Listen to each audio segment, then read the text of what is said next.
Hey Angela, how are you? Oh, Good. How are you, Jesse? I'm doing well.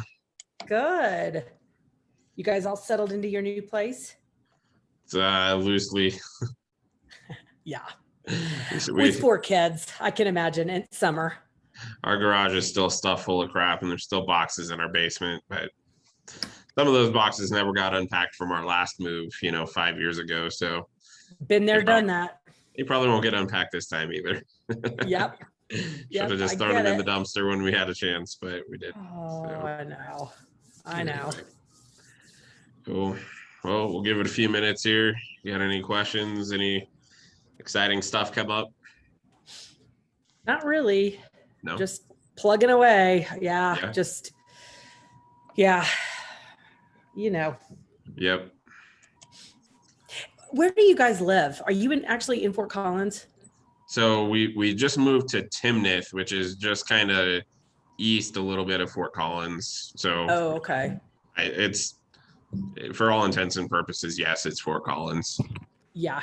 So We went up to just Estes this weekend and we took 25 to 66 through Lions. okay.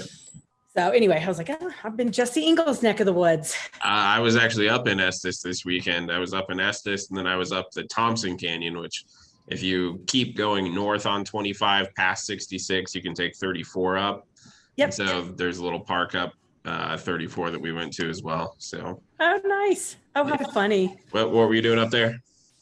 We had spent a lot of summers up there before we actually moved here while we were still Yep. in Texas. And now that we can just take a day trip up there. So we just went up and took the dogs to the dog park and let them swim in the lake and Yeah. had some dinner and Cool. drove through the national park, and because you can do that after I guess it's 3:00 Yeah. without a reservation. So it was good. Yeah. Well, that's cool. Yeah, it was a little warm up there, but it's all right. It was. Cool. Well, anybody else have questions before we get started? Anything come up during your week? Nothing exciting? Hey, Jesse, Yeah. in our scripts class today, we were talking about inspection, and I know you just went over this, so I know you're repeating yourself. It's okay. Inspection deadline, inspection resolution, inspection termination. And I was telling them that in your class, and what we've talked about is you put the objection deadline and the termination deadline is the same, and then a resolution. Could you go through that one more time for the group that's on, so Yep. that they sort of understand that? Yeah. So for the Thanks. first thing is legally it doesn't have to be, right? Now there's different reasons why you may or may not want to do it. And what I'll tell you is Damien and I, we kind of have the same view on this, but Scott Peterson, who, he's one of Damien's, best buddies as far as his lawyer friends go. And he's the general counsel for the Colorado Association of Realtors. Scott Peterson has a different view. So that's just my disclaimer before I tell you why I think the way that I do. So, let's just say today. So today is July 20th, right? And let's say that today was our inspection objection deadline. Okay.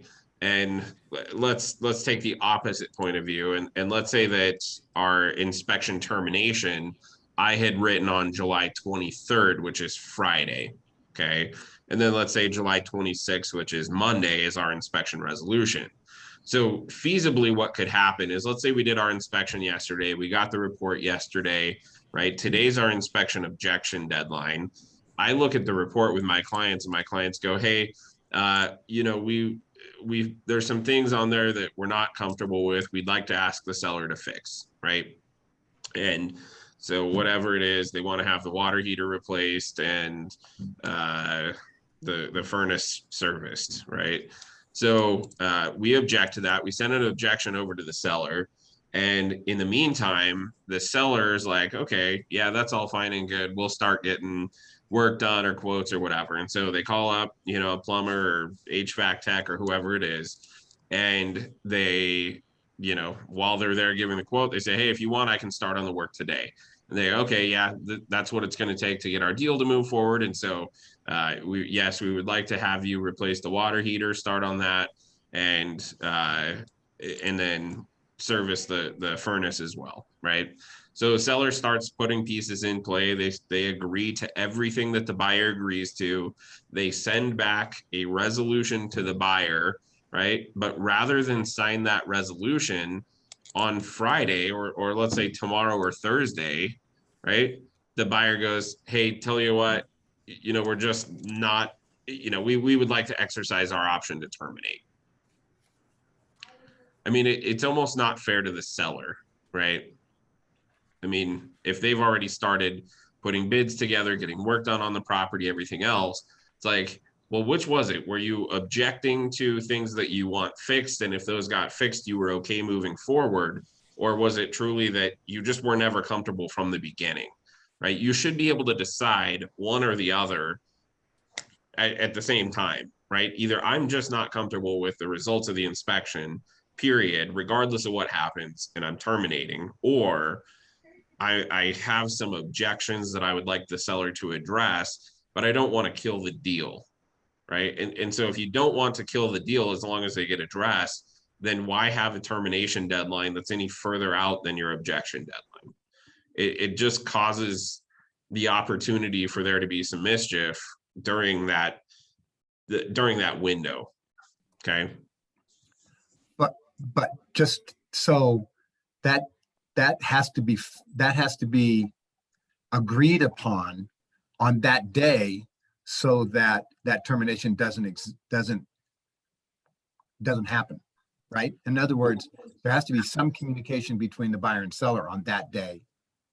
Well, so you have to have a written resolution on or before the resolution deadline. Correct. Right. And what it tells you here is that the inspection termination deadline will be on the earlier of the inspection resolution date or the inspection termination date, right? So you can't have what you truly can't have, and is not an option.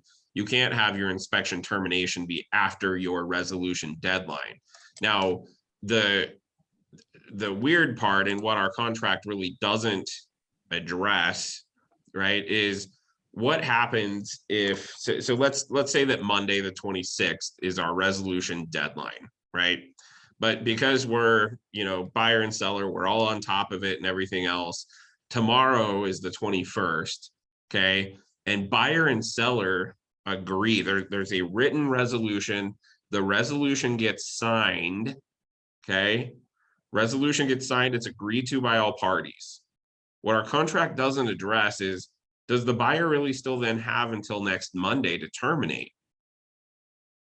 Now, if their inspection, objection, and termination were on the same deadline instead of their termination being further out into the future, right? There's less of a chance of that happening. Not saying that it couldn't happen, right? We could have our inspection objection on the 23rd, but we got our inspection done way early, and we've resolved it before we even got to our inspection objection deadline or whatever, any other deadlines, right? So there's still opportunity for it to happen, but you're shrinking that window by pulling the termination up to the objection deadline, right? So it's just one of those things where there's potential there to create mischief by having the termination deadline be out to your resolution deadline.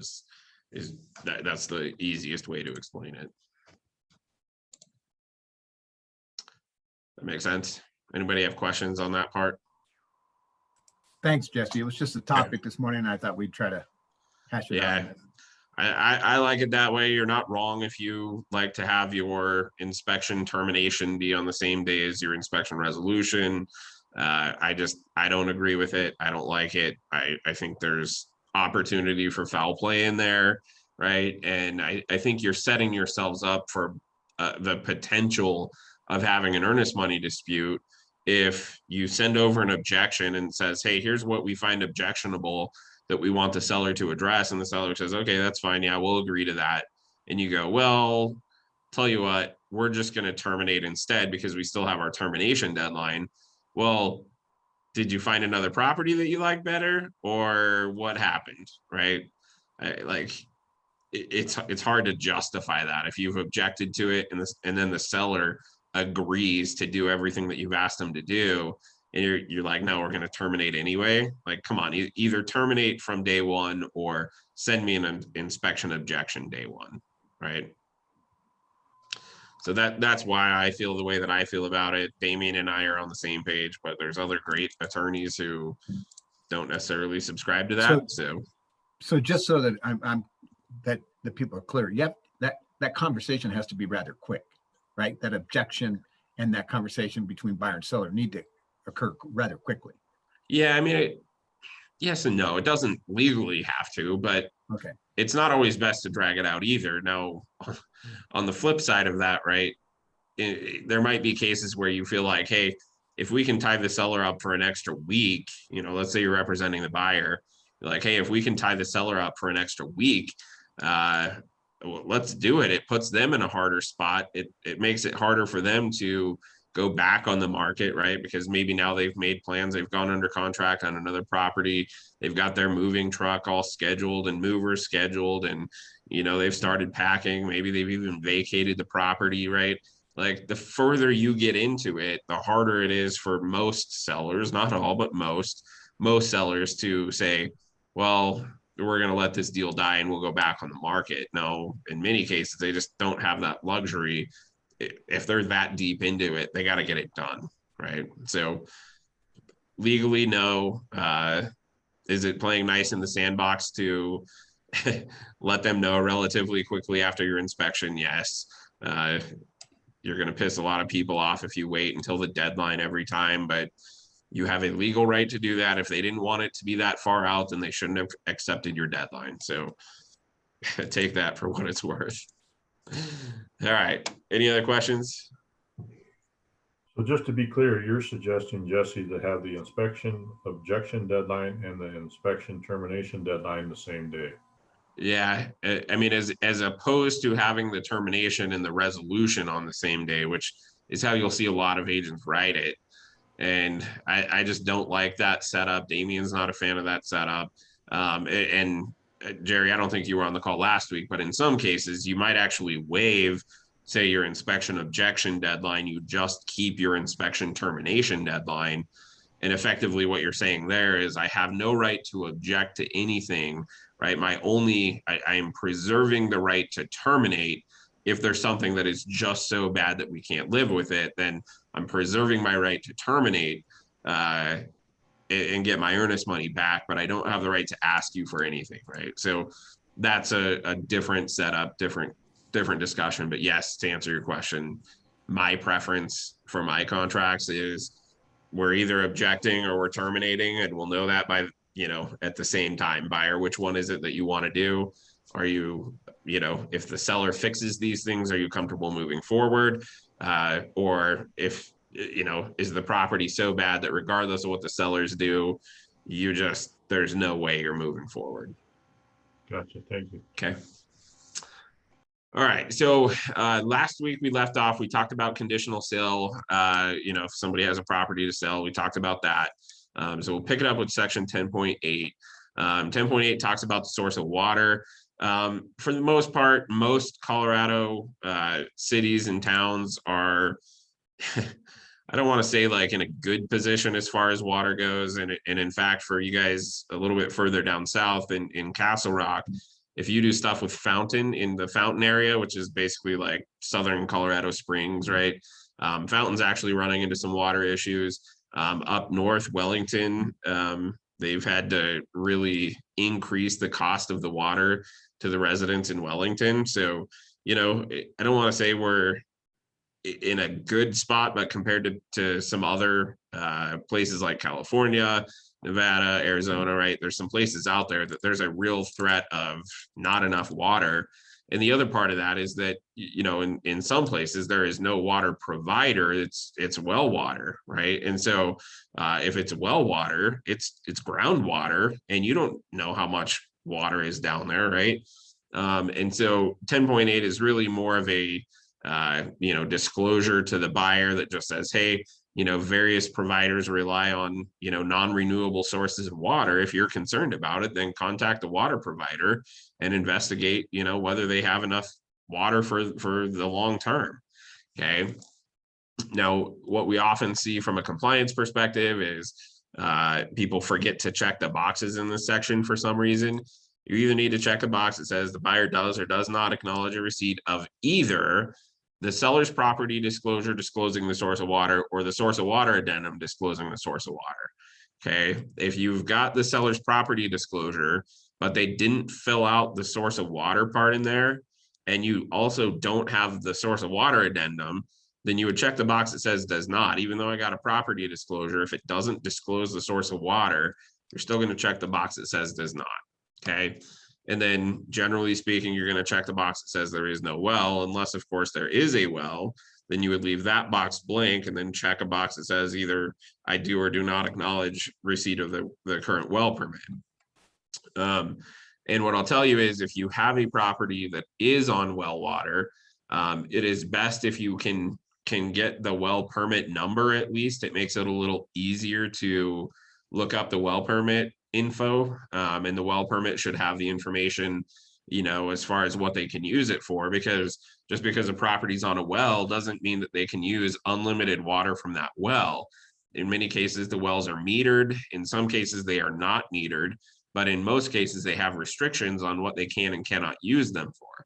And so if you look on the face of the permit, generally speaking, you'll see, you know, you can use it for inside household use only, or you can use it for inside household use plus watering up to an acre of land, or you can use it for inside watering plus livestock, right? There's all these different categories of use.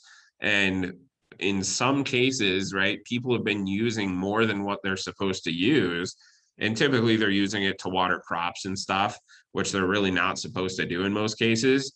And so in some cases, what the Division of Water Resources has been known to do is if, you know, a bunch of neighbors complain like, hey, our well's all dried up, what's going on? Somebody's using water. Then the Division of Water Resources has been known to go out and fly drones over property and go, whose land is a little greener than it's supposed to be? Who's growing crops that probably doesn't have a water source that they should, you know, really be able to use these for? And then they can kind of track it down. Or sometimes the neighbors just see you using, you know, your well water for those purposes or whatever, and they turn you in, and the Division of Water Resources will come and plug your well. Okay, so if you have a buyer who's looking at purchasing a property that's on a well and they have some kind of misconception that they have a right to use unlimited water from the well, clear up that misconception real fast, because if that's their only source of water and their well gets plugged, their house is worthless. Okay, so make sure your buyers understand that. Good idea to get a copy of the well permit so that you can investigate, hey, what do we have the right to use this water for? It's also a good idea to call the Division of Water Resources to verify that, because sometimes something gets approved and then there's a revision, right? And so you'll see like the well permit number, like 1, 2, 3, 4, 5, 6, and then you'll see there's a revision that's like 1, 2, 3, 4, 5, 6-A or something like that. And so there might be a revision. And so it's good to verify what that water can actually be used for. Okay. So any questions on source of water? Okay. Is this where you cover water shares, or is that a whole different conversation? That's up in section 2 or 3. That's a totally different deal. Water shares, generally speaking, my recommendation is get an attorney involved, right? I mean, shares of North Poudre right now are trading around $200,000 per share. And if somebody has $200,000 to spend on a share of water, they have the money to have an attorney review it and make sure that they're actually getting what they think they're getting, that they have a right to use it, because Colorado's water law is very different than some other states out there, right? There's first beneficial use, and you can't use it for speculative purposes and all this other stuff. And I don't pretend to be an expert as far as Colorado water law goes. I know enough to be dangerous, but you know, I had a client who purchased a $1.54 million deal 4 or 5 years ago now, probably at this point, and the water shares, there were 10 shares of North Poudre. At the time, they were about $95,000 to $100,000 a piece, right? And so out of that 1.54 million, they were spending $1 million on water. If you have $1 million to spend on water, you have money to have an attorney, look at it, right? And I don't want that liability. So that's up at the beginning of our contract. So we'll miss that today, but you know, if you have questions, feel free to reach out. You don't need to wait for us to get back around to that point. Okay. Section 10.9 was intentionally deleted. They leave it in there just as a placeholder so that they don't screw up a lot of other dates and deadlines. So we're stuck with it in there for now. Section 10.10 talks about lead-based paint.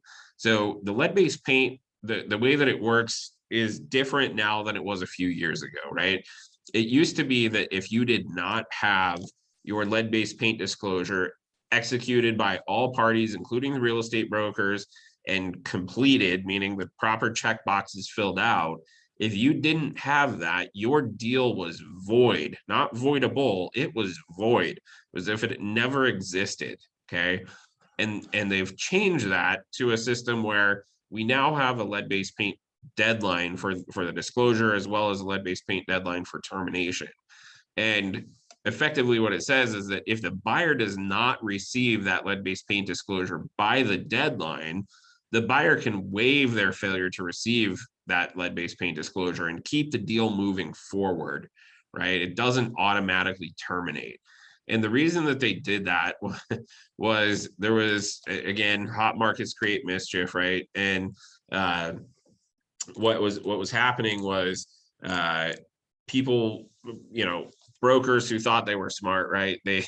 They were in a multiple offer situation, right? They get a bunch of offers. They pick their best offer, but they're like, you know what? We may get a better offer yet, you know, even after we go under contract, we may get a backup offer that's even better.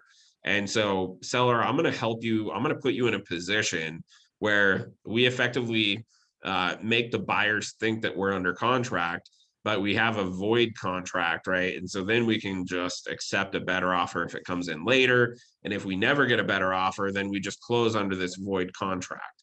And so what they would do is they would send over the contract to their sellers first, right?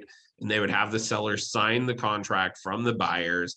Boom, they think they're under contract, but they would intentionally, or sometimes even not intentionally, but they would forget, or they would intentionally not send over that lead-based paint disclosure to their sellers, right? And then they would deliver the executed contract back to the buyer's broker. And then they would go, oh, hey, by the way, here's the lead-based paint disclosure as well. Not buyer's broker doesn't realize that the seller signed the lead-based paint disclosure after the contract was signed, right? And so they have a void contract. So you don't really have a contract. You have a void offer basically, right? But in the meantime, buyer thinks they're under contract. The seller lets them do inspections, go through the, you know, financing rigmarole, go through appraisals, all this other stuff. And then the seller gets a backup offer that's better than their first position offer. And they go, hey, buyer, we're really sorry to do this to you, but we actually had a void contract from the beginning. And, you know, so really sorry to tell you this, but we've got another offer on the table. It's better that we've decided to accept. Okay. And so, Isn't that illegal? well, so the problem with it is that even if they had a void, you know, I hate to call it a contract, because a contract is an executed agreement between the parties, right? So they had a void offer effectively, but the problem is they have what the courts call an implied contract, right? The seller acted as if they were under contract. They let the buyer go through the steps as if they were under contract. They strung them out, you know, all this time, let the buyer spend all this money on everything. And so the courts effectively said, hey, even though you had a void offer that really was not in effect, you had a what did I just call it? You had an implied contract, right? And you allowed them to take all these steps, and therefore you are still subject to the terms of that contract, right? Well, in the meantime, now they also have an actual executed contract that they properly did the lead-based paint disclosure on. And, you know, now they have to sell the house to two different people. And so it was putting people in a position of you know, just trouble. And sometimes it was done on purpose. The real estate brokers, right? Again, they thought they were being smart and like, oh, I understand the terms of the contract and I'm going to use it as a weapon and I'm going to use it to our advantage and whatever else. And in some cases that's okay, but in other cases, you just got to know when wrong is wrong, right? And this is one of those cases where it was wrong to do that. It never should have been happening from the beginning. And then the other part, which was sometimes unintentional, right? What was happening was, particularly in CTM, right? If you guys are CTME users, what was happening was the listing broker would upload, all the documents, right, into CTM, the offer, the lead-based paint disclosure, everything else.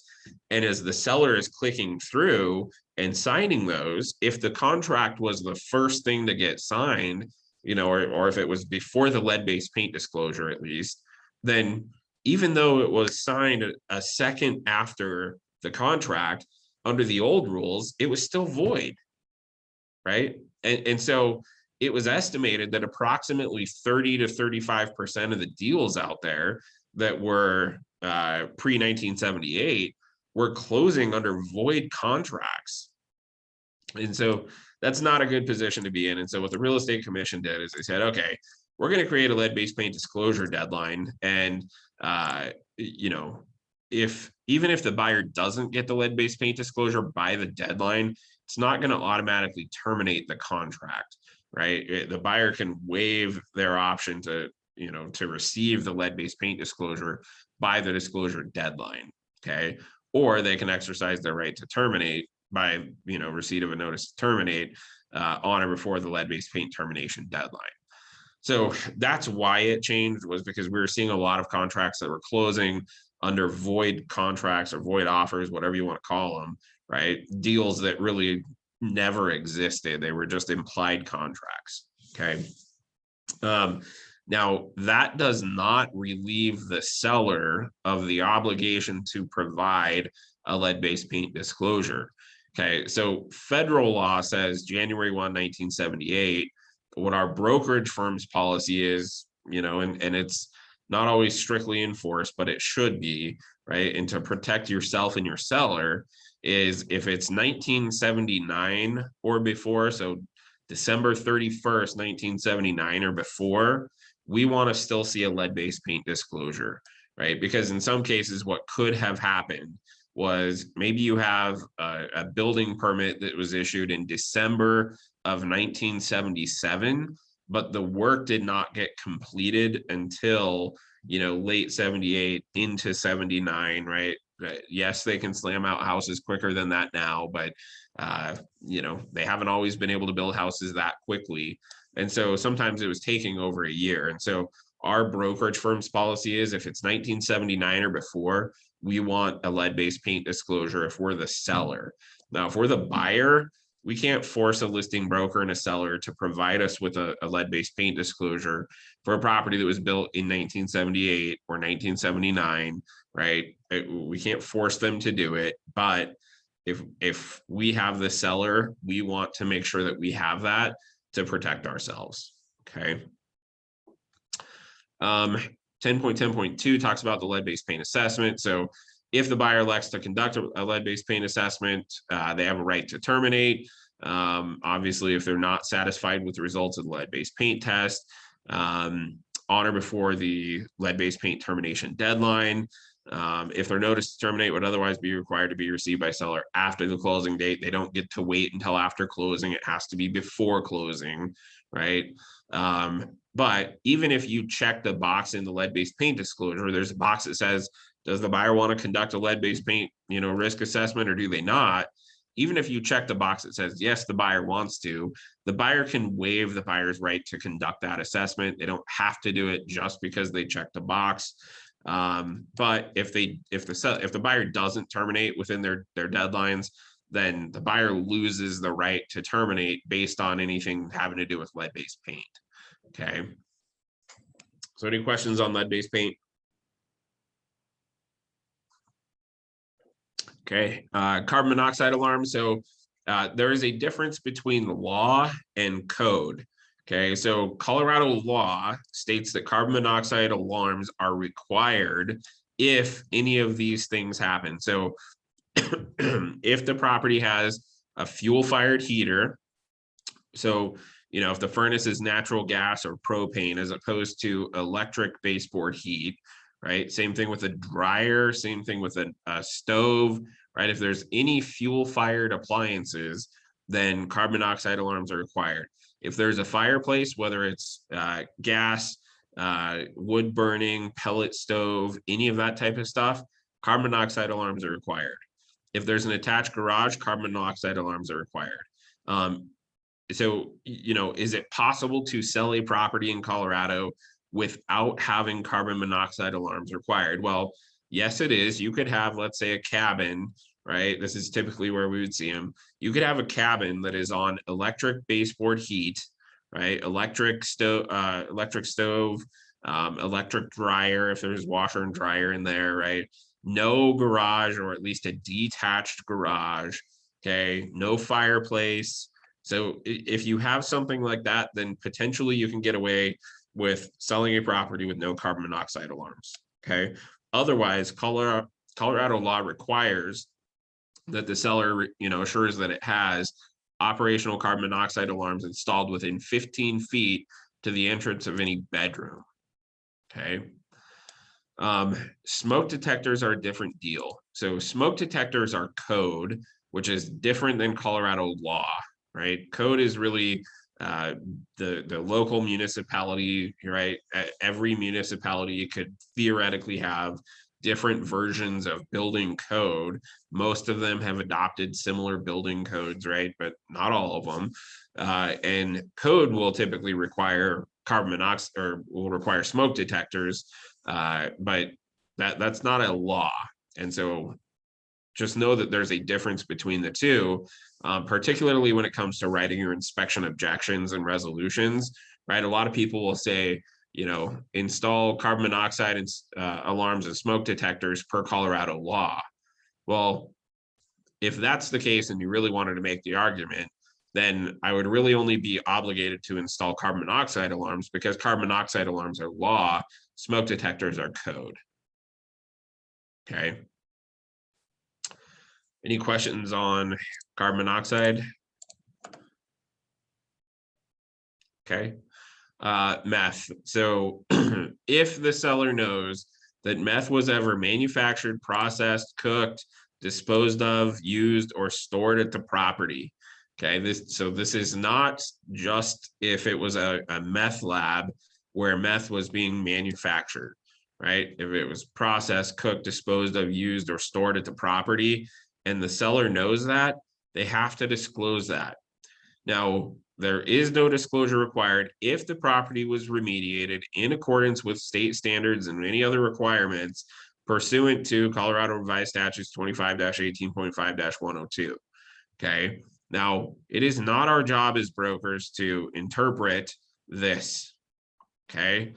And the other piece is that our brokerage firm's office policy says even if the property was remediated in accordance with state standards, even if they have their certificates that show that it was remediated and the seller is not obligated to disclose, we still as brokers have to disclose.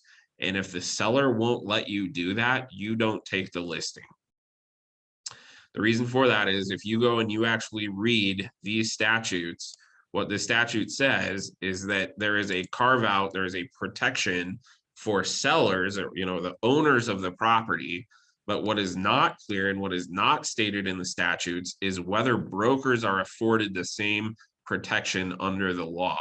Now, I asked a different attorney, not Damian and not Scott, but I was asking a different attorney about this, and she said that you acting as an agent on behalf of the seller, you are afforded the same protection because you're acting on their behalf.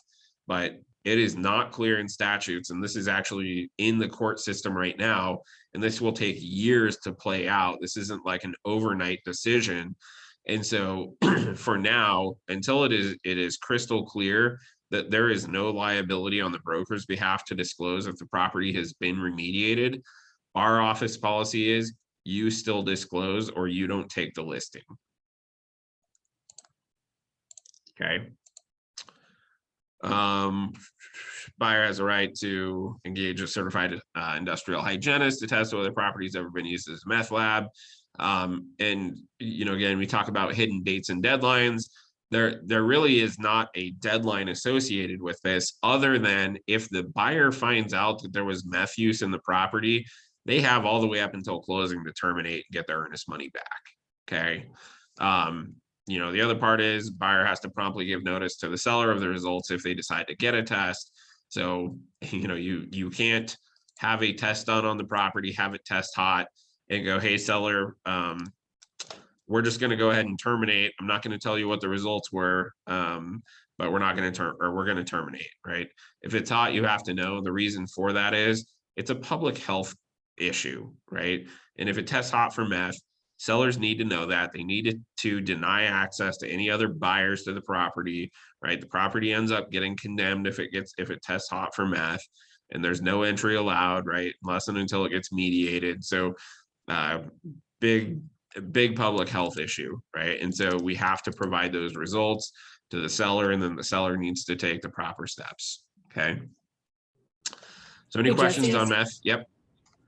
So if the seller flat out doesn't know that it's ever happened, and a buyer comes along and writes up a contract for the house, would it be an inspector that might figure that out and then go, hey, this seems like this has happened, you need to get it tested? Is that kind of how it goes?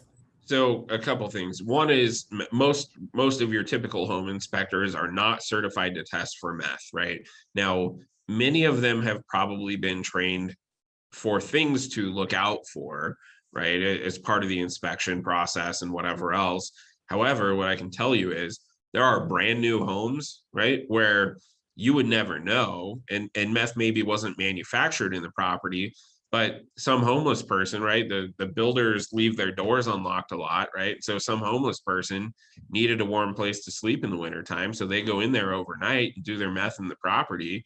Nobody ever knows about it. The builder doesn't know about it, right? And so there are brand new homes that have tested hot for meth. There's other homes that are very, good condition, right? Where maybe a flipper has come in and flipped the property. You would never know from looking at it. So the bottom line is you can't ever know from looking at a property whether it has meth contamination or not. There's no way to know unless and until you test for it, right? So if your client is worried about it, not a bad idea to have it tested. The way that they typically test, there's kind of different levels of testing. So the full state compliant test typically cost a few $1,000s at least. But they have like a preliminary test, and it's basically the same methodology as the state compliant test. It just doesn't have all of the forms and all of the red tape, right? But the sampling methods are the same. They send it to the same labs, right? It's as accurate as the state test. It's just it doesn't come with all the paperwork, right? And so typically, those are, I haven't done one for several years, but I'd guess they're probably $1,000, somewhere in that range. And typically what they do is they will sample a 10 centimeter by 10 centimeter square area, right? And they'll scrape it off or, swab it or whatever. And they'll take several samples from several different places where meth contamination is typically, known to be an issue. And so the cold air return is one of the places that I think they actually have to take one of their samples from the cold air return, right? Because the airflow throughout the house is just likely to circulate and run that contamination through the ductwork. And so if you test there, you're almost guaranteed that if there's meth contamination, you're going to get it, right? If there's a vent fan in a bathroom or a laundry room or somewhere else, perfect place to test for meth, right? Anything having to do with the airflow is a good spot. And then they'll typically also test, places like that most people would have difficulty cleaning. And so they'll go inside an attic, or they'll go inside a crawl space, and they'll scrape, or swab a place that's difficult to reach, you know, steel beams, right? Places that people just don't think like to clean ever, right? And so they'll do a handful of those samples. I think on the preliminary test, I think they do like, they sample 4 areas or something like that. And then I think in the state complaint test, they have to do at least 8.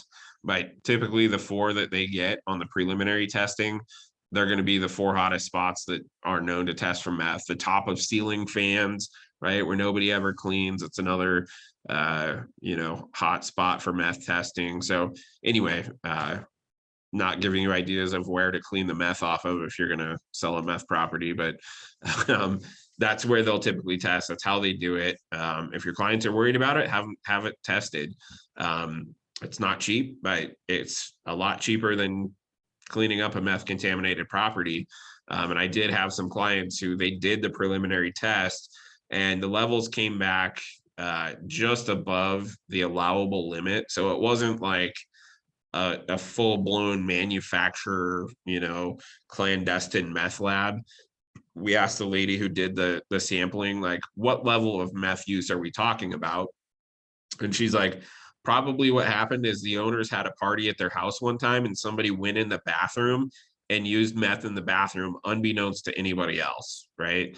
And these like this house was super clean. It was, you would never know from looking at it, right? And I'm not like stereotyping, but you know, these, you could tell they were like Christian, God-fearing people, right? They had Jesus stuff all over their house, like just not anyone that you would ever expect, you know, had meth contamination in their property.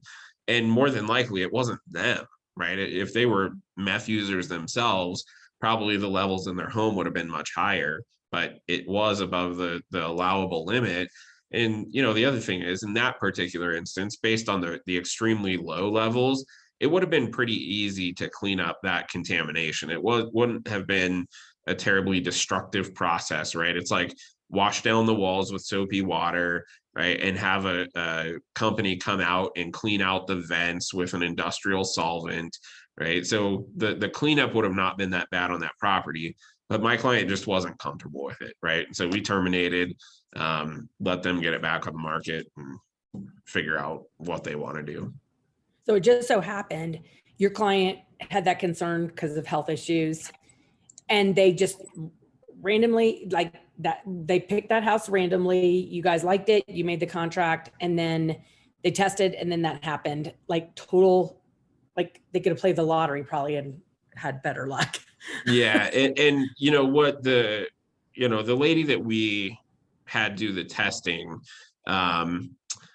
you know, she said it's actually a lot more common than you think. And you know, I think they said like, you know, 30% of the properties out there that they do the testing on have some level of contamination. Now, what you got to take into account there is that, you know, typically most people who are doing tests for meth have a reason to test for meth, right? And so that probably artificially skews their numbers up, okay? Because most people, if there's a reason to test for meth, probably it's going to test hot, right? And so I don't know that 30% of the properties in the general population have meth contamination, but of the ones that they test, it's actually a fairly high percentage that come back with it, right? And so I'll just show you. So this is the property. This is the property. It's up in Fort Collins, right? Like cute little house. Everything's very clean inside, right? Like you would never know. It's a very well put together home. Right? Like never would have guessed. Like this is just not what you think of when you think of meth lab, right? So just, you know, perfect proof that you just can never know unless and until you test. Okay. So if your clients are worried about it, have it tested. If they're not, then that's okay too. Okay. So other questions on meth? Okay. Section 11, tenant estoppel statements. Again, this was intentionally deleted, but it's left in place so that these numbers don't change down the road. The reason it was deleted is it went into the income contract, right? So we don't deal with that in this contract, but in the income contract, you'll see it's still in there, okay? Section 12 talks about closing docs and information. So buyer and seller obviously need to cooperate with the closing company to make sure that closing company can prepare and deliver all the documents at closing. If the buyer is getting a loan, then obviously the lender needs to work with title company and the buyer authorizes them to do that. If there's any other docs that title requires, then they need to do it in a timely manner, yada, yada, yada, okay? 12.2 talks about closing instructions. So either closing instructions are or are not executed with this contract. The best practice is to have closing instructions executed with the contract. Again, if we are on the listing side, then our brokerage firm's policy is we want to see closing instructions executed with the contract. If we have the buyers and the listing broker hasn't done them, we can't force them to do it, but it's a good idea to do that. And the reason for that is that in the closing instructions themselves, it spells out specifically what the title company can and can't do with respect to earnest money disputes. It gives us a little bit more control over that process. It talks about holding earnest money and making disbursements at closing and all this other stuff, right? And so without that, we're just subject to whatever the title company's policies are, and we may or may not really want that for our client, right? So good idea to have the closing instructions executed with your contract. Again, if we're the seller, we want that as part of the deal. If we have the buyer, we can't force it. So if they're there, they're there. If they're not, they're not. Okay. Who usually does? I mean, does the listing agent usually do that? Yeah. So typically it's the listing broker who's going to fill those out, and the real estate broker does not sign the closing instructions anymore. It is only the buyer and the seller. And so that's a little bit of a change from how it used to be. We used to actually sign it because we were authorizing the title company to act as our scrivener. And there was some legislative changes that effectively said, okay, since title is the one who's always preparing the deed anyway, right? And brokers are almost never preparing the deed and never preparing the settlement statements and anything else, let's take some of that liability off the broker and just have the title company have the legal authority to do that stuff, right? And not have it be them acting as our scrivener. They're acting on their own behalf, right? And now because they're acting on their own behalf, what the title company's version of closing instructions say is, hey, buyer, seller, you guys, you're indemnifying us, the title company, against any, mistakes and all this other stuff. And you've reviewed these and you agree that they're accurate. You're not going to sue us and all this other crap that's not in the real estate commission's version of the closing instructions, right? And the whole reason for the legislative shift was to take the liability off of the broker and put it on the title company, because why else are we hiring them? We're hiring them to do it, right? And so if we're hiring them to do it, then they need to take on the liability. And so have them sign the real estate commission's version of the closing instructions. Yes, the listing broker is typically the one who's going to do that. You're going to fill it out, but you don't actually sign those anymore. Okay. Any other questions on closing instructions? Okay, so as far as closing goes, so delivery of deed from the seller to buyer will be at excuse me, will be at closing. Closing obviously is going to be on the date specified as the closing date, but then there's this little caveat here that says the hour and place of closing will be as designated by blank. Okay, and a lot of times we see stuff in here that's like mutual agreement between the buyer and the seller, or mutual agreement between listing broker and buyer's broker, or it will be determined by the title company. Okay, well, probably no harm, no foul in most cases. However, what happens when you have a seller who has agreed to sell their property? Let's say that you're representing the seller and I'm representing the buyer, okay? And you accept our offer, and we're supposed to close today, which is July 20th, right? And your seller, once they sell their property, they're turning around and closing on a new property that they're also supposed to close on today, okay? And typically we don't consider it closed until it's actually funded. And the funding sometimes can take several hours because wire transfers have to clear the Fed, and that takes several hours to do. And the Fed's cutoff deadline, I think, is 3 o'clock. I think some title companies cut it off at 2 o'clock, but I think in Colorado, technically the Fed's wire cutoff is 3 p.m. Okay. And so if the funds are not there from our transaction between you and I, where you have the seller and I have the buyer, if our funds aren't there by 11 a.m. or noon, right, you're not going to hit your wire cutoff and able to get the deal closed at 2 o'clock or 3 or whatever.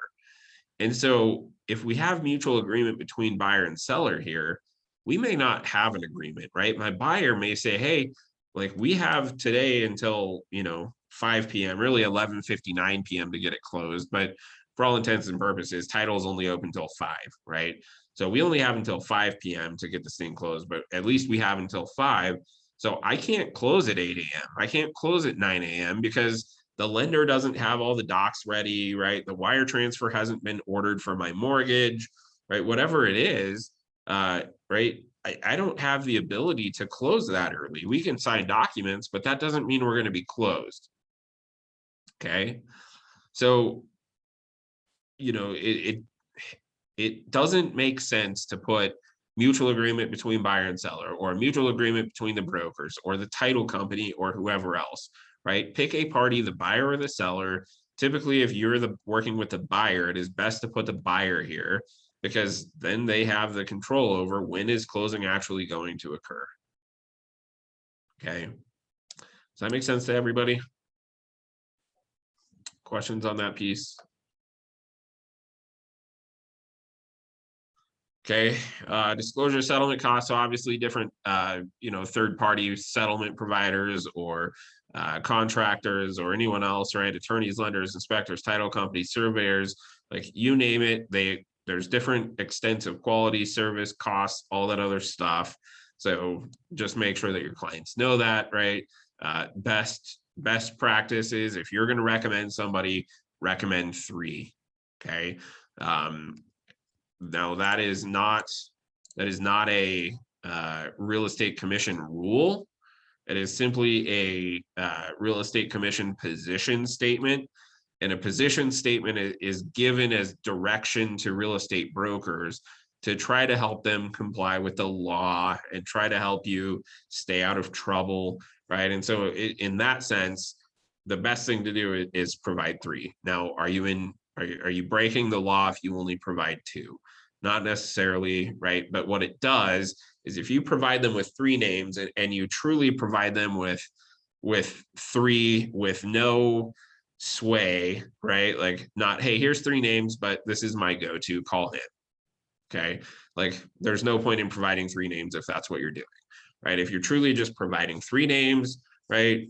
And they choose, right? It's not your choice, they choose. And if they choose one over the other and something goes south, that's not your problem. You gave them 3, they chose from those 3, right? And so it's harder to tie something back to you and say that there was some kind of impropriety with respect to you just going to your go-to, like it's difficult to do. Whereas if you only provide 1, perfect example, right? My title company that I used to use, they used to be my one and only, the one that I used every freaking time on every deal. And then they missed a $17,000 silent second lien against the property. And then they're coming after my client for it 3 years later, after her husband had gone to jail. And now she's a single mom with 2 kids. Like, yeah, that was her $17,000 that she owed, but you're coming after her 3 years after the fact. She didn't know about it. There's a long backstory behind it or whatever, right? And now all of a sudden I look like the idiot because I'm the one who referred that title company to her, right? And I only referred the 1. I didn't give her a choice of 3. And so fortunately, there's no harm, no foul you know, she didn't file any complaints against me or anything else. But I'm the one who looks bad. And it's like, are you getting kickbacks, right, from this title company? Which if you are, that's illegal. So don't do it, right? But you know, it just makes it look like there's some impropriety when it's only one, like, hey, you got to use my people. Okay. So any questions about that? Okay. Transfer title. So our contract changed. This section changed the last time our contract was updated as well. You know, we used to always check general warranty deed, and I, generally speaking, will still check general warranty deed if I'm representing a buyer and the buyer, you know, not all the time. Okay. But I will still generally check general warranty deed if I'm representing the buyer.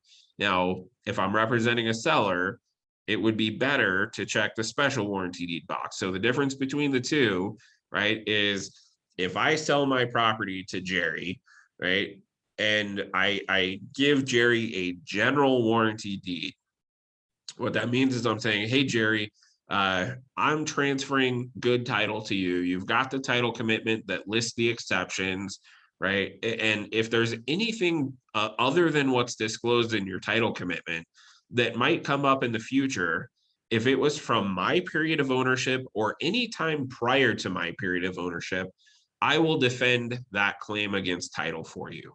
Okay. Now, if I give Jerry a special warranty deed, then what that says is, hey, Jerry, you've got your title commitment. It shows all of the exceptions, right?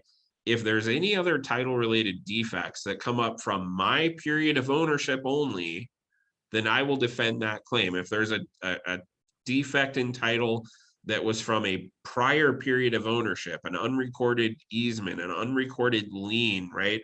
Something that it, you know, has some kind of impact on title, then that's on you, Jerry. I'm not going to take care of that. I'm just issuing you a special warranty deed, which covers my period of ownership. Okay. So that's the difference between the two. But our contract has now defaulted that if you don't check a box, then special warranty deed is going to apply unless you check something else. Okay. So, the reason for that is it's very difficult for me to know the condition of title for something that comes up after the fact that was unrelated to my period of ownership, right? And so you're not it's extremely uncommon that you'll ever have title related issues that come up after closing, right? I think I've had two over, you know, almost 14 years now that have had some kind of title related defects come up after closing. So very uncommon, but when it does come up, it can be extremely costly, right? And so, you know, obligating myself to provide a general warranty deed to somebody, there's some risk there. It may be, you know, very low chances of there being any issues, but if something does happen, it can be extremely costly to resolve that. Okay. So typically, again, I ask for a general warranty deed. If I'm the listing broker, then generally what I do is I'll go to the listing or I'll go to the broker's comment section and I will put in there property to be transferred via special warranty deed. Now, that doesn't mean that the buyers can't ask for a general warranty deed. And I would say probably like 40% of the offers that I get on my listings, even when I put that in the broker's remarks, I'd say probably like 40% of them still ask for a general warranty deed. Okay. And if I don't put that information in broker's remarks, it's like 99% ask for a general warranty deed. Okay. So if you want to do that, go for it. It may turn off some buyers and go, no, I think they have something to hide. Like, why do they only want to do a special warranty deed? Doesn't mean you have something to hide. The buyer's still going to get a title commitment. They're still going to see all the exceptions on title and everything else, right? It's just how much of a guarantee do they want, right? Do you want me to guarantee that my period of ownership, like I didn't create any liens or encumbrances or anything else? Or do you want to put me on the hook for guaranteeing that nobody else prior to my period of ownership did either? And there's probably no way for me to know that, right? Other forms of deed. So there's really only two other forms. We have this personal representative's deed, which we'll talk about. But a personal representative's deed is truly just a bargain and sale deed. It's a type of bargain and sale deed. So before we talk about bargain and sale deed, we'll talk about quitclaim deed. Okay. So what a quitclaim deed is, it's where I could transfer to Chris. Let's say, I don't know Chris's address, but let's say Chris lives at 123 Main Street, right? I could literally give Chris a quitclaim deed for 123 Main Street, which is Chris's house, right? That Chris owns, that I have no ownership interest in. I could give him a quitclaim deed that says, hey, Chris, I'm transferring you any property rights that I have associated with 123 Main Street. I'm transferring to you right now. Okay. Does that do Chris any good? Nope, because I don't own any part of Chris's house, right? I have no interest in his home, anything else. Okay. So typically what a quitclaim deed is used for is a couple things. One is if somebody gets married or divorced and their last name changes, that could fix it. And two is, well, a correction. So if there was a wrong spelling or something like that. But really the other big use for it is, let's say that there is some kind of title related defect where it looks like something should have been transferred that wasn't properly transferred, right? But maybe we can still track that person down. Maybe they're still alive.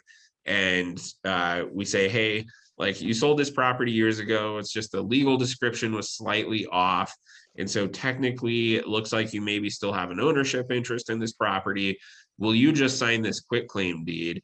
Quitclaim deeding any interest that you still own in the property to the correct person, right?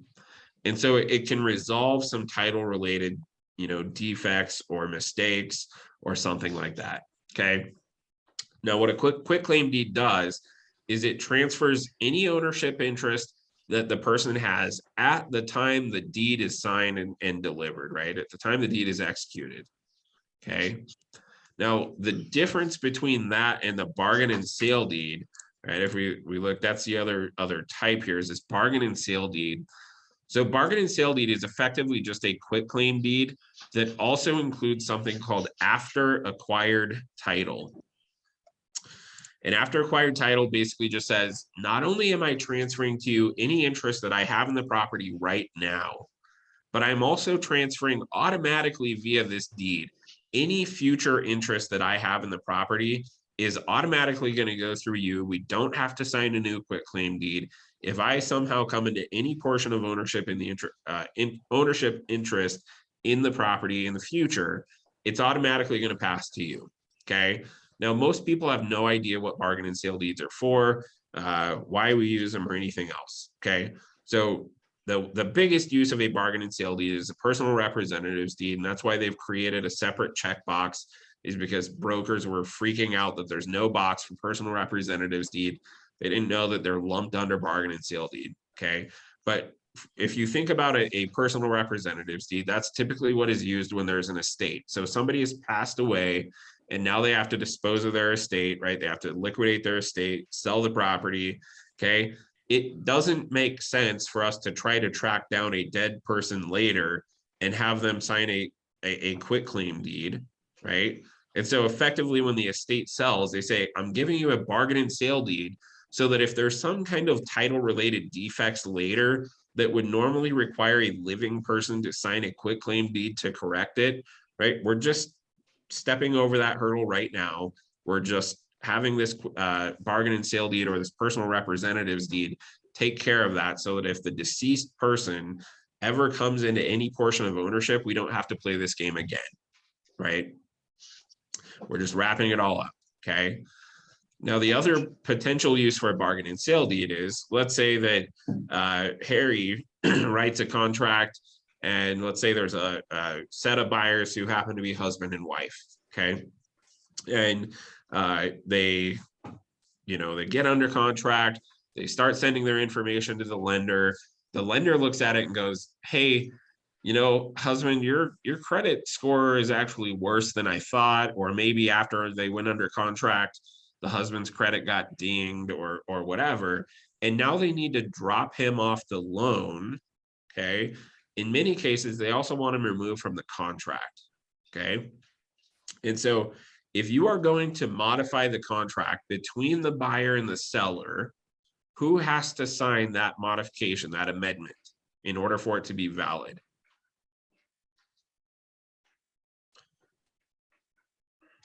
Who has to sign an amendment in order for an amendment to be valid? The buyer or the seller? Buyer and the seller, right? Both parties. Okay, so what happens if in the meantime, right, let's say that you were under contract with, husband and wife, and your contract purchase price was 400,000, and in the meantime, the seller has taken a backup offer at $425,000. You send them over an amendment that says, hey, I need you to sign this amendment to take the husband off a title. How much motivation do they have to sign that? Zero, right? I don't want to work with you at 400. I want to work with my backup offer at 425. I don't want to sign your amendment. Okay. Well, what you can do is you can have the husband, it would truly be the husband and wife.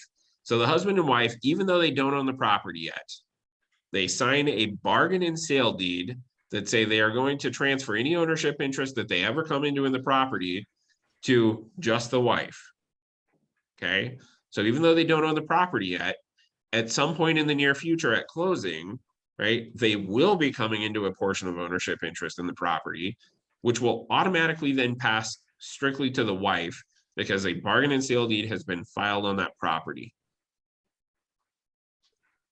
Okay. And so if you ever get in a situation where seller won't sign your amendment to remove or add one of the parties, right, then that is a potential workaround where you don't even have to get the seller's signature. Now, the best bet is to just try to get the seller's signature, but if it just doesn't work, that is a legal workaround.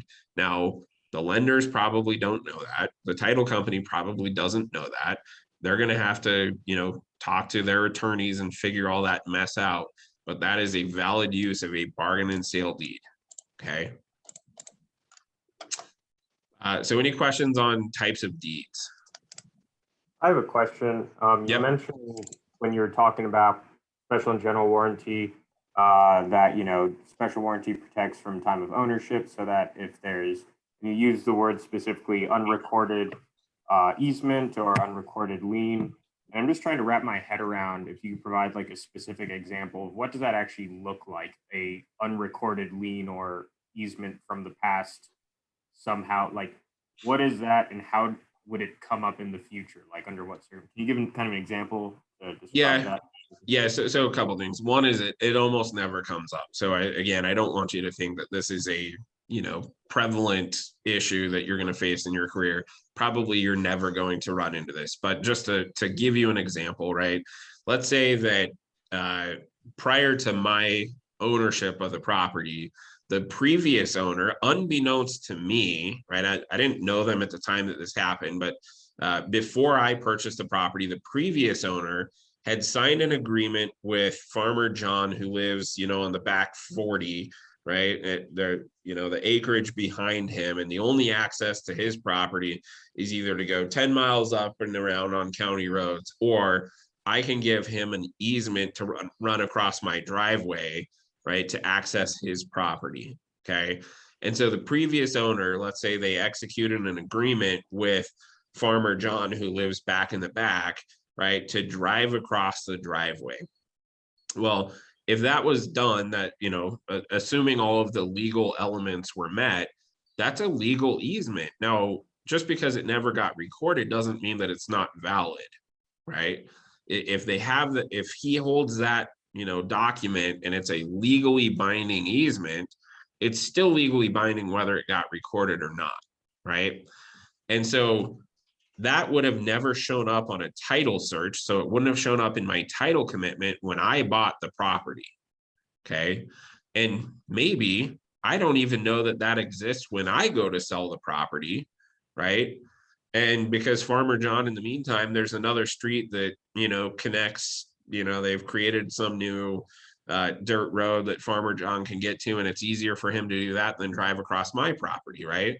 Well, in the meantime, that county road is under construction, right? And the person that I sell the property to Now all of a sudden, Farmer John is driving across my driveway, and I'm like, dude, what are you doing? He's like, oh, I have a right to do this. Well, I not as far as I'm aware. And he's like, yeah, I've got this easement, right? It was never recorded, but I've got an easement from the prior owner to use your driveway to access my property, and I'm going to exercise my right to do that. Okay.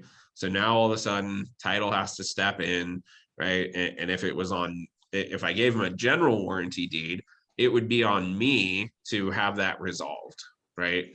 If I gave him a special warranty deed, well, I wasn't the one that signed that original easement between the prior owner and Farmer John, right? And so if I just gave him a special warranty deed, then that's on the buyer. That's not on me. Got it. And so resolution might look something like buying back that easement from him, saying, hey, here's $5,000, you know, let's cut the easement. So that would be like an example of resolution. Exactly. Now, you know, Farmer John is not obligated to give back that easement for $5,000. And so there are actually appraisers out there who will appraise the market value of these easements, right? And so that way, if there is a dispute, or, you know, Farmer John won't sign whatever it is, you know, to get rid of that easement, then the seller gets, or the property owner gets reimbursed for the market value of whatever that easement is. It's a very difficult thing. That's nothing that real estate broker should be, you know, attempting to value the easement of something. But yeah, that's exactly what it is.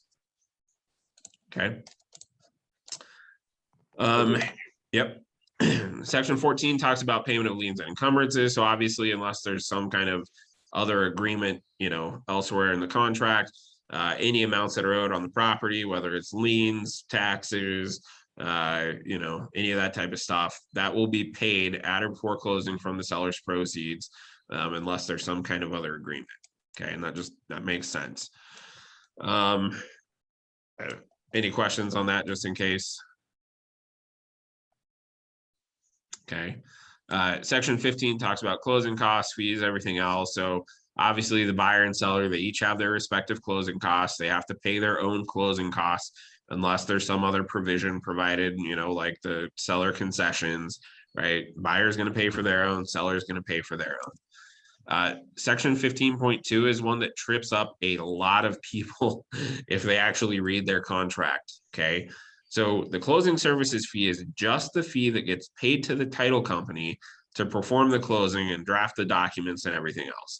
Typically that fee is about $350 to $400. And in most cases, it is split between the buyer and the seller. It doesn't have to be, right? And in a super hot competitive market, in many cases, the buyer is just agreeing to pay that whole $350, $400, whatever it is, instead of splitting it half and half. But when your seller sees this box that says half and half and they see closing services fee, almost every time their mind goes to closing costs, right? And they go, whoa, whoa, whoa, whoa, whoa. You had me sign this contract and you didn't tell me that I have to pay for half of the buyer's closing costs, right? And they get pissed at you. And it's like, no, no, no. It's just the $350, $400 that we pay to title. So I will always cover this section with my sellers when we get an offer, just to make sure that it's crystal clear that, hey, that section is different than this seller concession section. Okay. This is where if the buyer is asking us to pay for some amount of closing costs, that it would be listed here. Now they could also list it in additional provisions, right? But typically this is where it's going to be listed. Two different things. Okay. So don't let your sellers get all worked up. Have that conversation up front. There a question? Okay. Status letter record change fee. So at least 14 days prior to closing, the seller agrees to ask the association, the homeowner association, to deliver a current status letter. And the status letter is effectively something that says, hey, the seller's in good standing. They don't have any late dues. There's no violations, right? Here's what our current monthly HOA dues or quarterly or annual HOA dues are, you know, and it just it's information with respect to the HOA basically. Okay.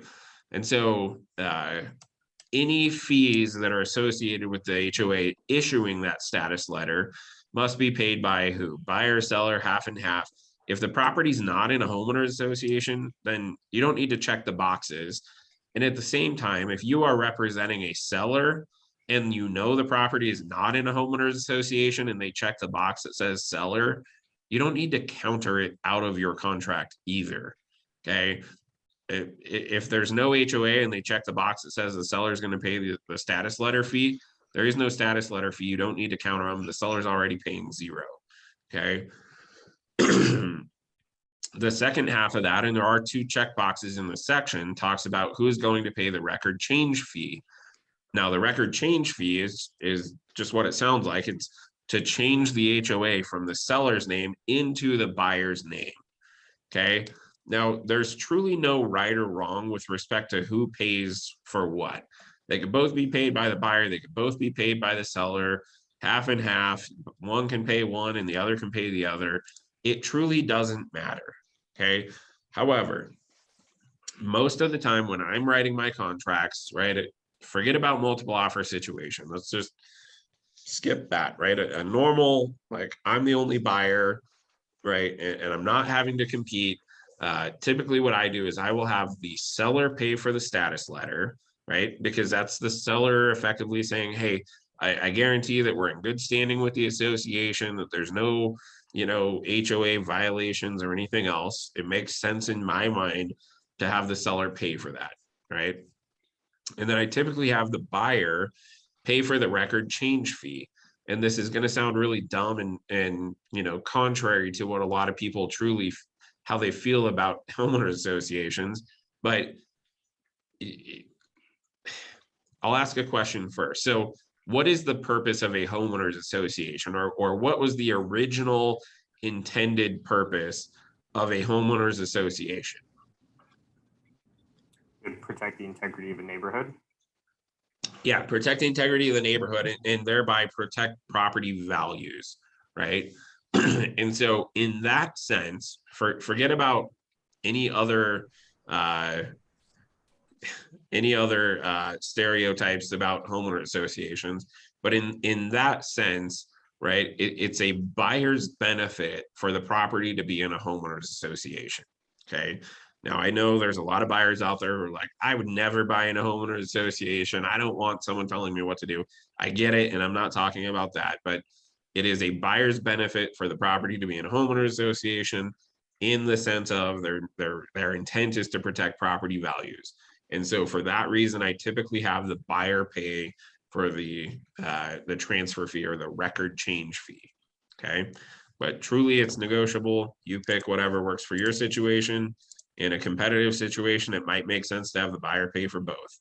In a buyer's market, you can hammer the seller with both. It doesn't matter. Okay. Local transfer tax. So in most cases, there's not going to be any local transfer tax in most of the jurisdictions in which you practice. Now, there might be some local transfer tax and there might be some private transfer fees in places like Vail, Aspen, Steamboat, right? But generally speaking, along the Front Range, there are not private transfer fees. There's not local transfer tax, right? A lot of people mistake the special taxing districts or the metro district transfer fees, and they'll check the box here thinking that covers them. Well, not really. Like, this addresses community association fees, developer fees, foundation fees. It doesn't really address a special taxing district fee, which is the wording that our contract uses to designate what you and I call a metro district, right? And so if there's a metro district transfer fee that you want to stick one party with, then it would be best to just go down to additional provisions and put in additional provisions that, seller agrees to pay the metro district transfer fee or buyer agrees to pay it, whatever. Okay. Water So transfer. Jesse, that's normally different than just the regular association transfer fee. It's 2 separate, correct? Well, yes, if there is both a metro district and a homeowner association, then there could be 2 separate fees. In many cases, when you have a metro district, the metro district functions as the homeowners association, and there is no separate fee. It's just rolled into the property taxes, but it is absolutely 100% possible to have a property that is not only in a metro district, but there are also HOA dues. So you would have potentially metro district transfer fees and HOA transfer fees as well. And if it's tied up into the property taxes, then it's just the title company takes care of that when they're making that adjustment, correct? Credit and debit. Well, they still need to know who's going to pay the metro district transfer fee, right? So Okay. if for you guys up north, many of you are familiar with Thompson River Ranch, right? And in Right. Thompson River Ranch, for down south, Oakwood does this in most of their developments, not all of them, but Thompson River Ranch, which was an Oakwood Homes, right, is the builder there.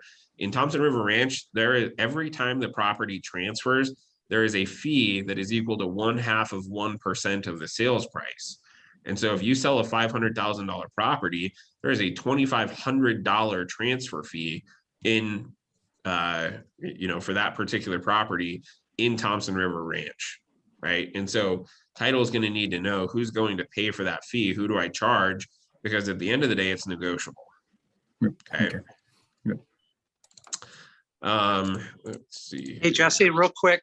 Yep. I have a buyer up in Severance right now that they want to find out about the Metro. How did they find out from the seller about the Metro charges?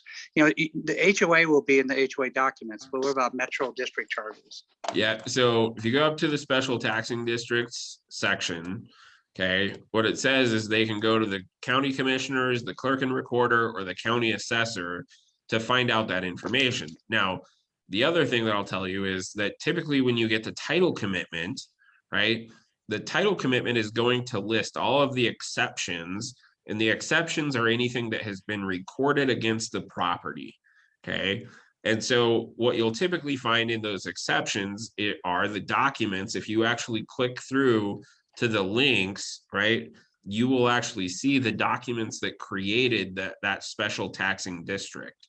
Okay, now those documents don't necessarily lay out like, hey, here's how much the transfer fee is, or fees, whatever. In that case, you're probably going to have to talk to the Metro District Board of Directors, right? And typically the Board of Directors info is either going to be in those documents, or you can talk to the county or city, the local municipality, whatever it is, and say, hey, like, how do I get in touch with the Metro District? Who do I talk to about the Metro District? And then, you can kind of figure it out by talking to the county or the city or, whatever the jurisdiction is. And so in Severance, you might call Weld County, the Weld County assessor, and see if they can get you in touch with them.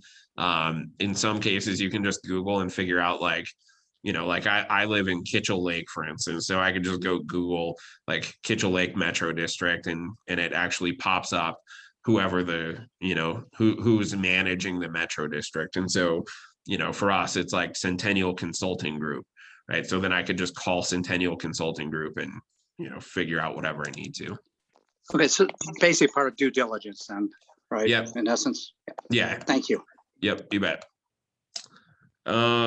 Let's see, water transfer fees. So again, there's not typically going to be any water transfer fees unless we're talking about shares of water stock certificates, right? Things of that nature. So Hey, Jesse. Yep. So sorry. I have That's a quick okay. question on the Metro District again. Okay.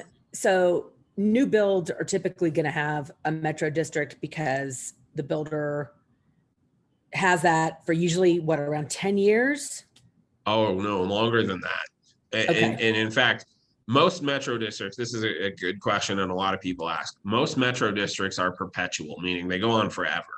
Okay, now, so real quick, we'll talk about why Metro districts exist, right? If you think about a general development, forget about Metro districts, right? Before the advent of Metro districts, if I wanted to develop a property, right, I've got to pay for water, sewer, gas, electric, roads, curbs, gutters, street lights, right? All of that infrastructure. And it's crazy expensive to do that. And so only the wealthiest of the wealthy were able to really be developers and develop property, right? And what developers figured out, what people figured out is, hey, you know, the city has deep pockets. They have the ability to fund this stuff. And so they'll team up in a public-private partnership with the municipality, right? And they'll say, hey, tell you what, why don't you fund the infrastructure?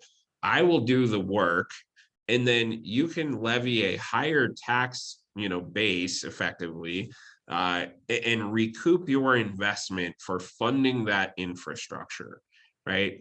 And then it's cheaper for me, the developer, to get a development off the ground.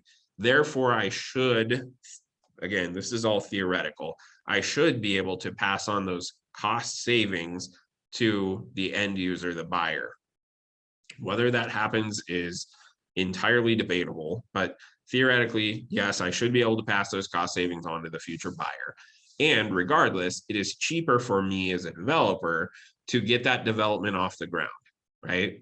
And from the city's perspective, well, it depends on the municipality. Some are very anti-growth, right? But other municipalities that are very pro-growth, they want the tax base, they want the growth, they want all of, you know, the money. It's all about the money, right?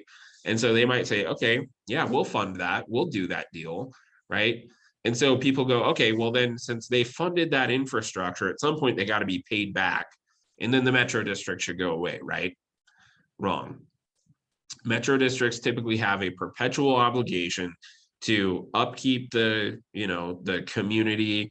There's parks and trails, and, you know, if the roads need to be resurfaced or, you know, paved, or the street lights go out, or a car crashes into one of the street lights and they got to replace it, right? Mowing the green space and all of these other things, the water bills for, you know, watering the green space. There's perpetual obligations there that are just never going to go away. And the metro districts have the authority in most cases to restructure their debt, which basically means refinance. Okay. And so even if you got 25 years down the road and you're like, hey, we should be paid off in the next 5 years, they could completely restructure their debt, take out additional debt to cover improvements and whatever else, right? And there's nothing you can do to stop them other than get involved, get on the board, right? Like, those are your options. So no, they never go away. And typically it's anywhere from 30 to 50 years, maybe 25 to 50 years, that initial chunk is going to be recouped over that period of time. Okay. In some cases it could be 10, there's no right or wrong, but generally speaking, it's a much longer obligation. And then you might see a slight decrease. I'm cynical, and I don't think that taxes will ever go down in a metro district, right? But theoretically, is it possible in the future you might see a slight decrease once that initial investment is paid off? Sure, you could make that argument. Is that likely to happen? Cynical me says no, taxes will never go down in the metro district. Okay. Thanks, Jesse. Yep. Sales and use tax, similar to, you know, your private transfer fee, local transfer tax, right? In most cases, there's no sales and use taxes where you guys are practicing. Yes, there might be some in your mountain communities or, you know, other places, but across the Front Range, I'm not aware of any places across the Front Range that you guys are going to be practicing that have sales and use tax. Okay. And if you don't know, then you need to team up with a broker who knows. Okay. Otherwise, the real estate commission is going to consider you to be incompetent.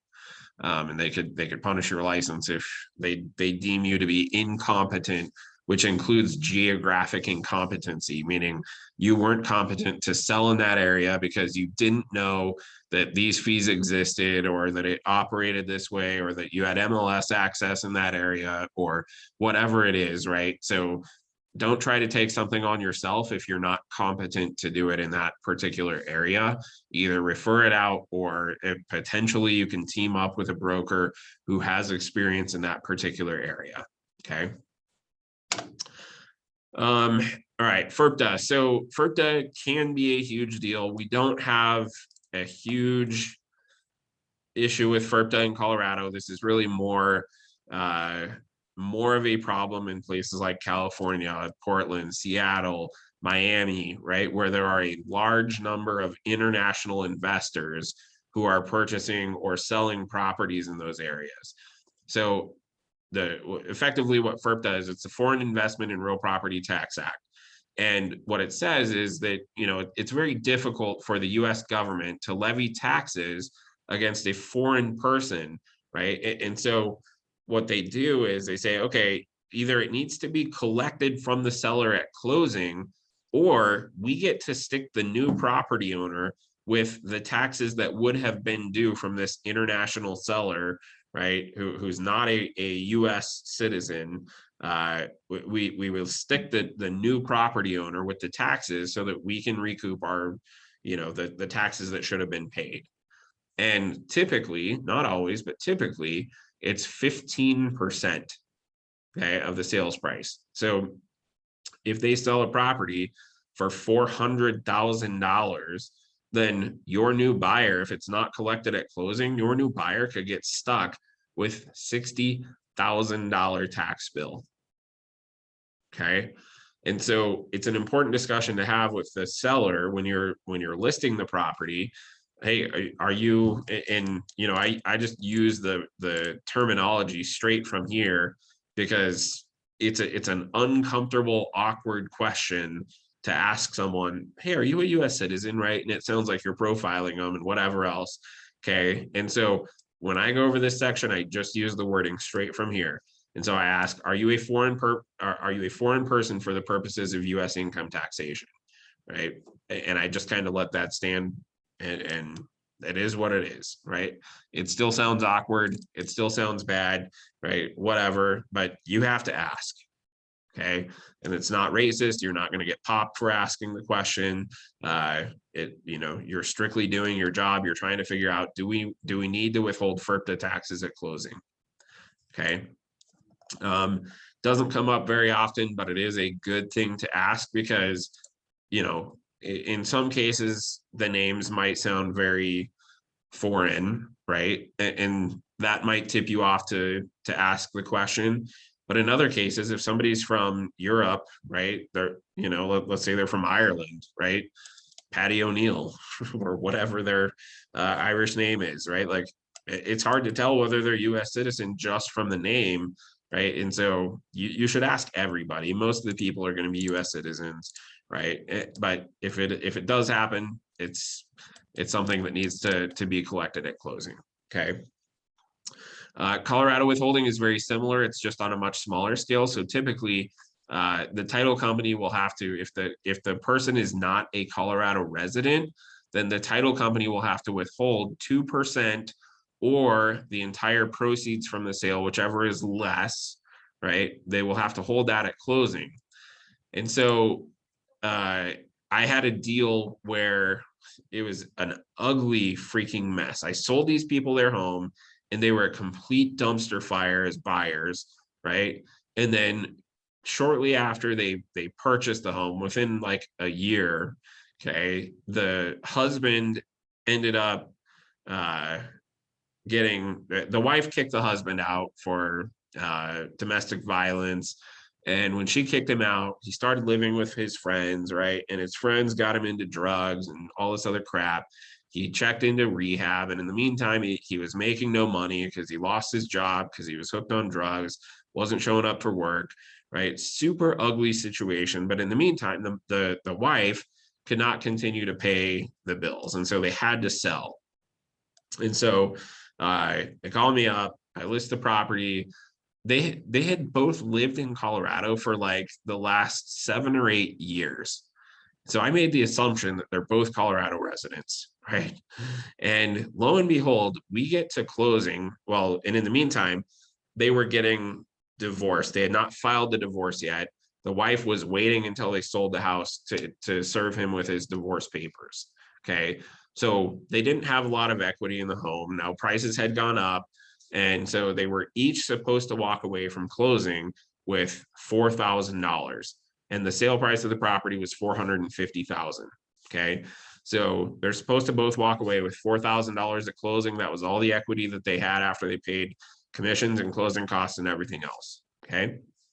So we get to closing and the closer goes, okay, I need to make copies of your IDs. They pull out their IDs and she pulls out a California ID. And the closer goes, oh, are you not a Colorado resident? And she goes, no. And title's like, oh, well, I have to collect 2% of the sales price or your total proceeds, whichever is less. Well, 2% of the total purchase price is $9,000. There wasn't $9,000 in equity to be had. Okay.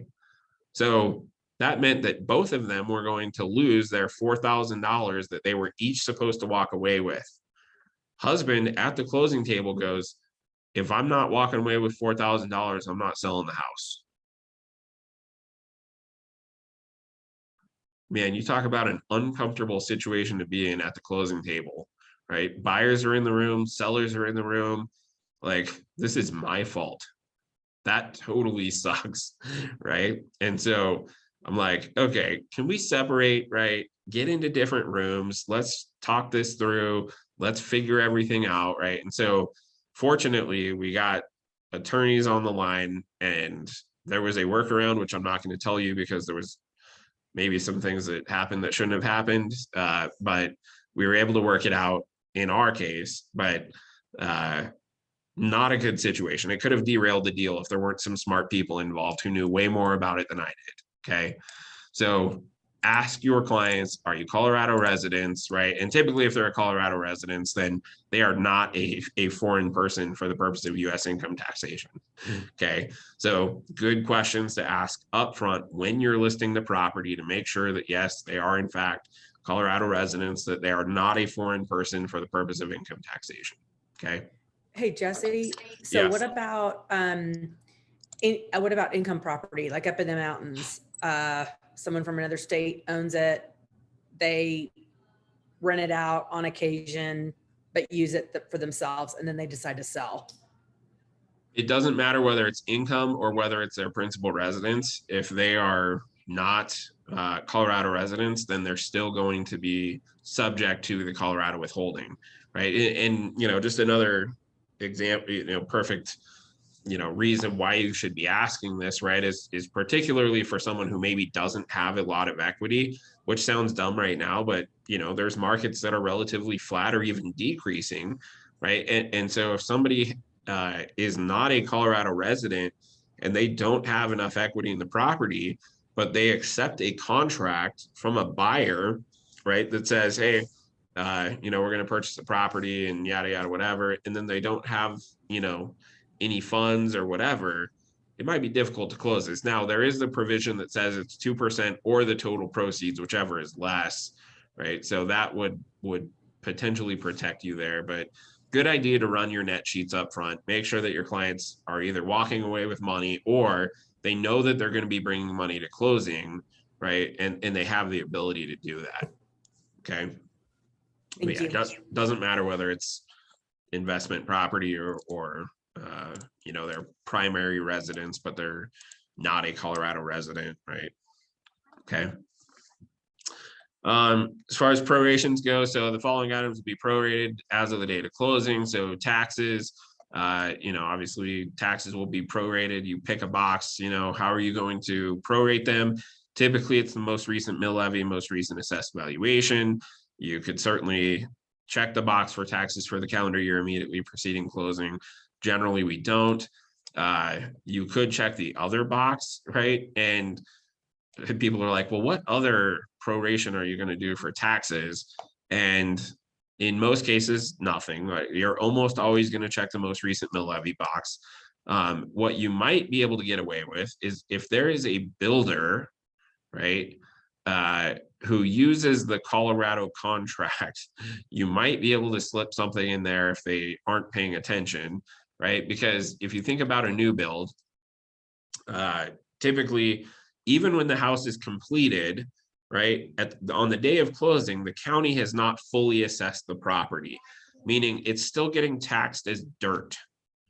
And so if you prorate the taxes based on the most recent mill levy, and the most recent mill levy is based on the value of the dirt, right, then the total taxes might be $12 a year, right? And you're closing at the end of July. And so the seller goes, hey, congratulations, here's your $7 for the prorated taxes. When it gets fully reassessed next year, you're going to be on the hook for $7,000, right? Well, that sucks for the buyers, right? And in most cases, the new build contracts are builders contracts, which are going to force that scenario anyway. If you have a builder who uses the Colorado contract, doesn't know what they're doing, aren't paying attention, feasibly, whether this would actually happen or not, but you might be able to say, hey, we're going to base the taxes on the estimated tax amount, and so you figure out the mill levy times the purchase price times 7.2% or 7.15% or whatever it is, right? And figure out what the total tax liability is going to be, right? And then you could just make a flat fee that's how taxes are going to be prorated. You're going to give us $3,500 so that when we get our tax bill for $7,000, you've paid half of it, right? Probably not going to ever happen, but theoretically it's possible. Okay. Rents, you're typically not going to be dealing with any rents unless you're talking about an income property. If you are talking about an income property, then you should be using the income contract. Okay. So rents can either be prorated based on rents that were actually received or rents that are accrued, meaning they're owed, but they haven't been paid yet, right? But again, in most cases, you're just not going to deal with rents. Okay.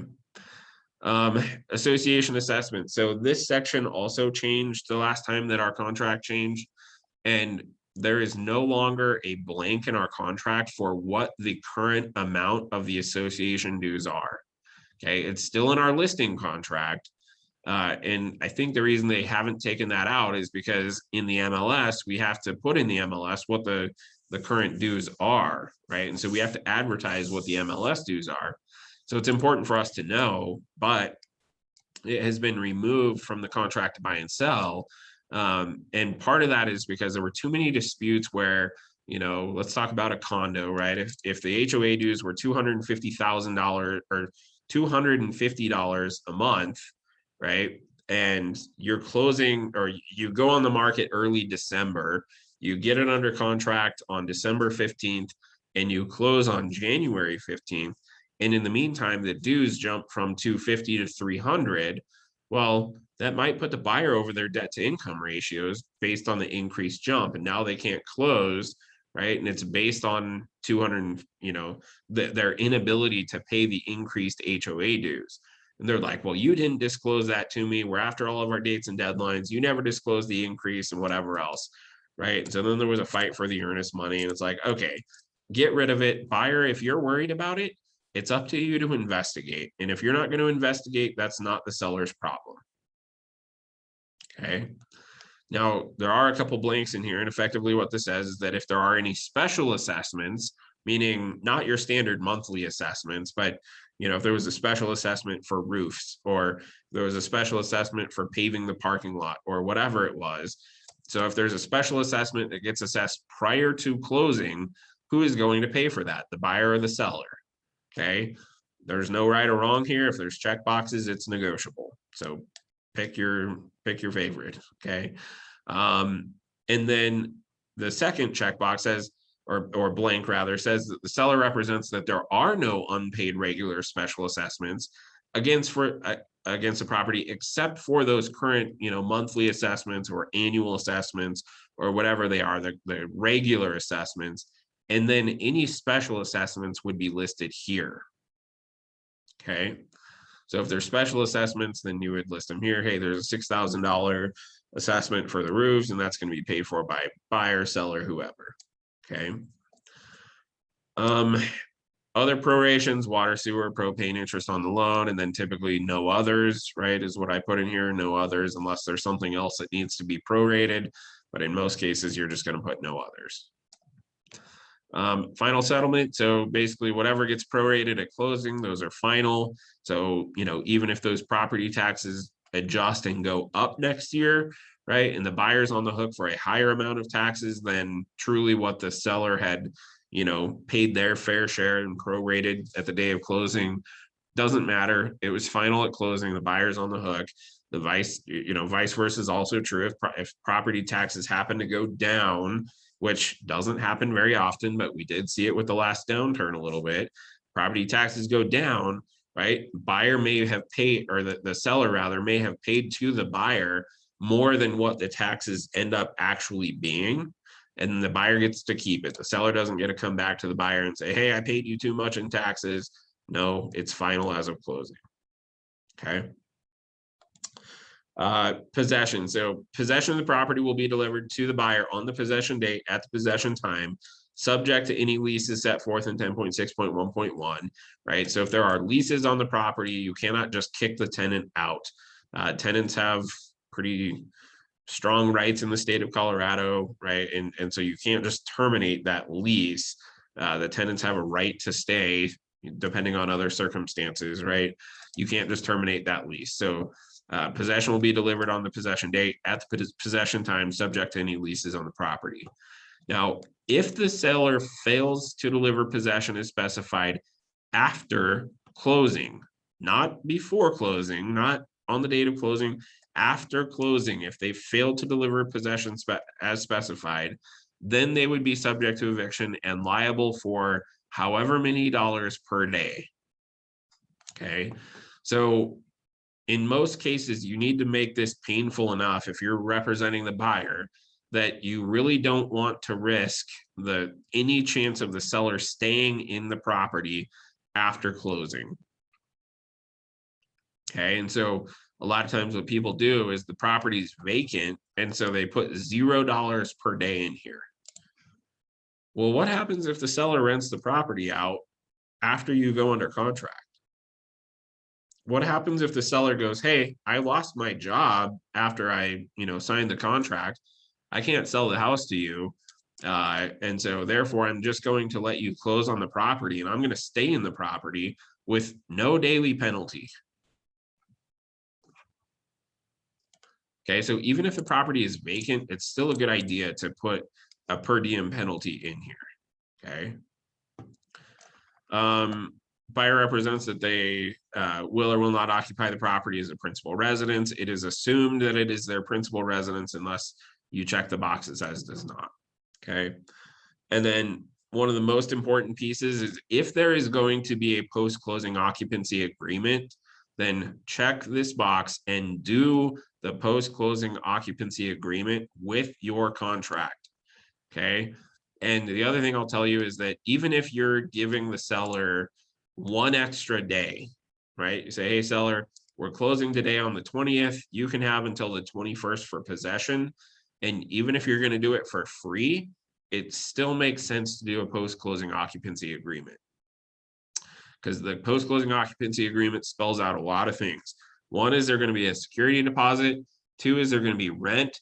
3 it talks about insurance. 4 it talks about who maintains the property, what happens if certain things break, right? It spells out, various other terms that are important, even if it is a 24-hour, even if it's a 12-hour, whatever it is, right? It's still a good idea to do a post-closing occupancy agreement. And if you're going to have it, do it with the contract.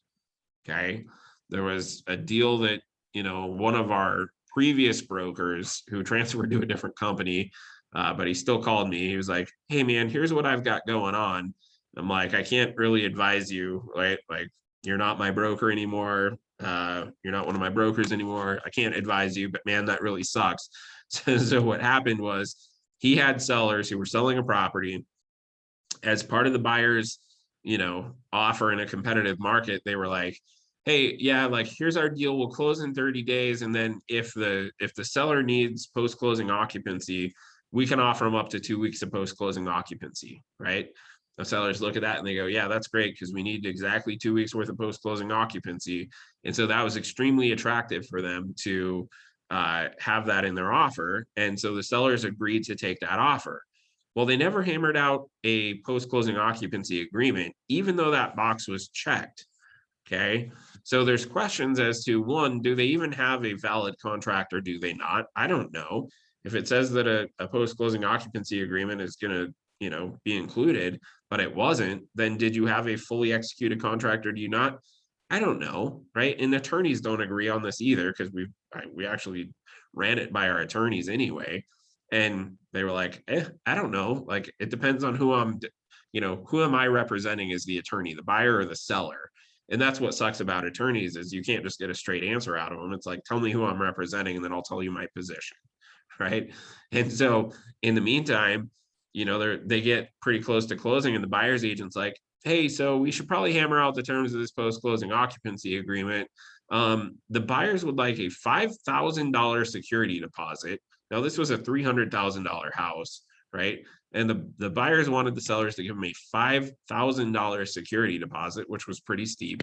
And they wanted $500 per day for rent.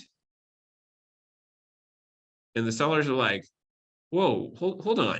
You said that you were willing to do this post-closing occupancy agreement. We assumed that you were willing to do 2 weeks for free, right? Because that's a common thing. Buyers are willing to do some free post-closing occupancy to make their offer attractive.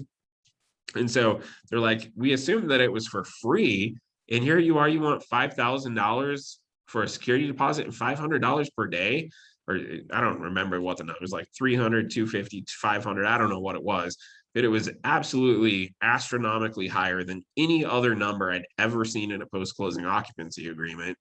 And the sellers are like, yeah, no, we're not signing that, right? Like, we will sign a post-closing occupancy that says we're doing it for free. We'll do $1,000 security deposit and that's it. The buyers are like, well, we're closing on the property and then we're suing you to perform the terms, right? If you haven't signed a post-closing occupancy agreement, then you have to deliver possession to us as of the date of closing. So the buyer closed on the property, took the seller to court. Now the seller's got like $50,000 worth of legal fees to unwind. So it is not worth not taking the extra 2 minutes to fill out the post-closing occupancy agreement and risking that kind of a situation. Okay.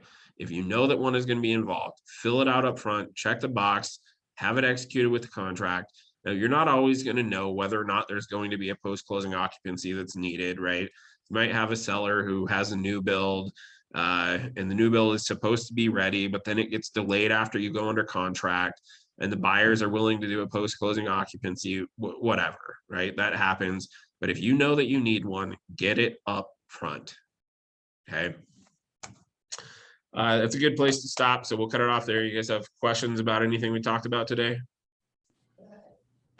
Or anything we didn't talk about today? All right. Well, that's all I got for you then. We will Thanks, pick it up. Jesse. Yep, you bet. We'll pick it up next week where we left off. Should be able to finish up next week. So we'll see you guys. Have a good week. Thank you.